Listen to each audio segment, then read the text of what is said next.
সেই অস্ত্র। আহসান হাবীব। কবি পরিচিতি। আহসান হাবীব বৃহত্তর বরিশাল অঞ্চলের পিরোজপুর জেলার শঙ্করপাশা গ্রামে ১৯১৭ খ্রিস্টাব্দের ২রা জানুয়ারি জন্মগ্রহণ করেন। তার পিতার নাম হামিজউদ্দিন হাওলাদার এবং মাতার নাম জামিলা খাতুন। স্কুল জীবনেই তার কবিতা লেখার হাতেখড়ি। বরিশালের ব্রজমোহন কলেজে অধ্যয়নরত অবস্থায় কবিকে কলেজ ছেড়ে ভাগ্যান্বেষণে কলকাতায় চলে আসতে হয়। পত্রিকা, রেডিও, প্রকাশনা সংস্থা প্রভৃতি পেশার সঙ্গে যুক্ত হলেও আহসান হাবীব শেষ পর্যন্ত সাংবাদিকতা, বিশেষ করে পত্রিকার সাহিত্য সম্পাদক হিসেবেই জীবিকা অর্জনের পথ বেছে নেন। ১৯৫০-এর দিকে তিনি কলকাতা ছেড়ে ঢাকা আসেন। বেশ কয়েকটি পত্রিকায় কাজ করবার পরে ১৯৬৪ খ্রিস্টাব্দে তিনি যোগ দেন দৈনিক বাংলা, তৎকালীন দৈনিক পাকিস্তান পত্রিকার সাহিত্য সম্পাদক হিসেবে। আমৃত্যু এই পত্রিকার সঙ্গেই তিনি যুক্ত ছিলেন। তিনি ১৯৬১ খ্রিস্টাব্দে বাংলা একাডেমি পুরস্কার এবং ১৯৭৮ খ্রিস্টাব্দে ২১শে পদকে ভূষিত হন। স্বল্পভাষী, আত্মমগ্ন ও স্পষ্টবাদী এই কবি ছিলেন মূলত মানব দরদী শিল্পী। দেশ ও জনতার প্রতি তার ছিল তার গভীর সংবেদনশীলতা। ব্যক্তিগত অনুভূতি, অভিজ্ঞতা, যুক্তি বিচারের আলোকে এক সুগভীর জীবন ঘনিষ্ঠ আশাবাদী চেতনা তার কবি প্রতিভার মূল সুর। কবি আহসান হাবীবের উল্লেখযোগ্য কাব্যগ্রন্থগুলো হলো রাত্রি শেষ, ছায়া হরিণ, সারা দুপুর, মেঘ বলে চৈত্রে যাব, দুহাতে দুই আদিম পাথর, বিদীর্ণ দর্পণে মুখ প্রভৃতি। এছাড়া উপন্যাস ও শিশু সাহিত্যেও তার বিশেষ আগ্রহ ছিল। তিনি ১৯৮৫ খ্রিস্টাব্দের ১০ই জুলাই মৃত্যুবরণ করেন। আমাকে সেই অস্ত্র ফিরিয়ে দাও, সভ্যতার সেই প্রতিশ্রুতি, সেই অমোঘ অনন্য অস্ত্র আমাকে ফিরিয়ে দাও। সেই অস্ত্র আমাকে ফিরিয়ে দাও, যে অস্ত্র উত্তোলিত হলে পৃথিবীর যাবতীয় অস্ত্র হবে আনত, যে অস্ত্র উত্তোলিত হলে অরণ্য হবে আরো সবুজ, নদী আরো কল্লোলিত, পাখিরা নীড়ে ঘুমাবে। যে অস্ত্র উত্তোলিত হলে ফসলের মাঠে আগুন জ্বলবে না, খা খা করবে না গৃহস্থালী, সেই অস্ত্র আমাকে ফিরিয়ে দাও। যে অস্ত্র ব্যপ্ত হলে নক্ষত্র খচিত আকাশ থেকে আগুন ঝরবে না, মানব বসতির বুকে মুহূর্তের অগ্ন্যুৎপাত, লক্ষ লক্ষ মানুষকে করবে না পঙ্গু বিকৃত, আমাদের চেতনা জুড়ে তারা করবে না আর্তনাদ। সেই অস্ত্র, যে অস্ত্র উত্তোলিত হলে বারবার বিধ্বস্ত হবে না ট্রয় নগরী। আমি সেই অবিনাশী অস্ত্রের প্রত্যাশী, যে ঘৃণা, বিদ্বেষ, অহংকার এবং জাত্যাভিমানকে করে বারবার পরাজিত, যে অস্ত্র আধিপত্যের লোভকে করে নিশ্চিহ্ন, যে অস্ত্র মানুষকে বিচ্ছিন্ন করে না, করে সমাবিষ্ট। সেই অমোঘ অস্ত্র ভালোবাসা পৃথিবীতে ব্যপ্ত করো।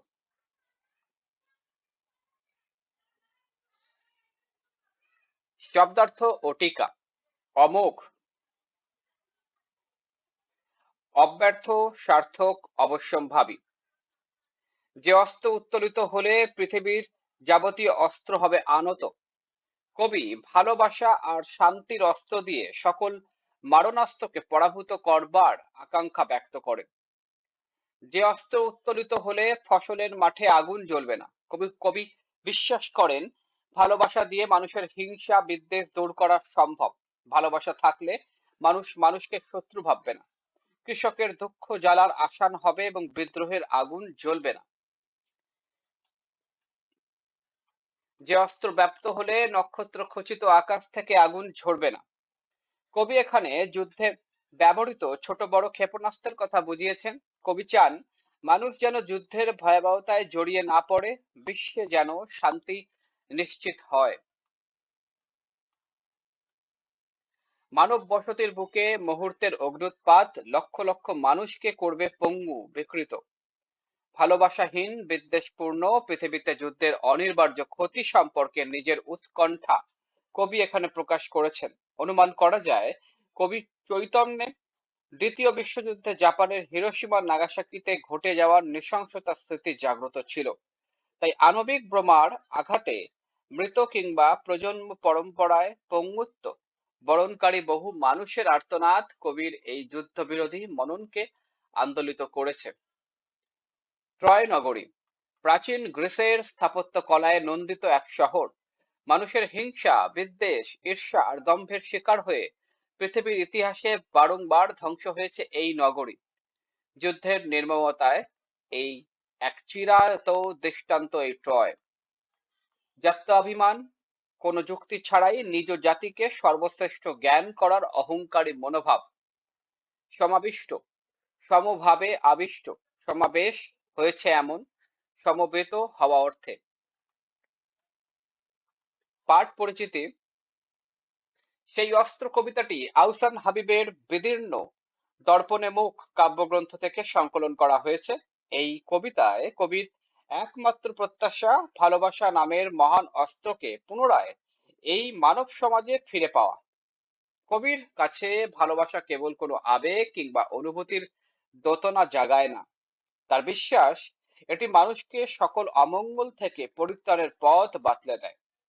তাই কবি বিশ্বের মানবকুলের কাছেই এই ভালোবাসা ফিরিয়ে দেবার অনুরোধ করেছেন। মানুষ যদি অপর মানুষের হিংসা, লোভ, ঈর্ষা থেকে মুক্ত থাকে তবে পৃথিবীতে বিরাজ করবে শান্তি। পৃথিবী এগিয়ে যাবে সুখ, শান্তি ও সমৃদ্ধির দিকে। বিশ্বব্যাপী ছড়িয়ে থাকা বিদ্বেষের বিশ্ব বাষ্পকে যদি অপসারণ করতে হয় তবে ভালোবাসা নামক অস্ত্রকে কবির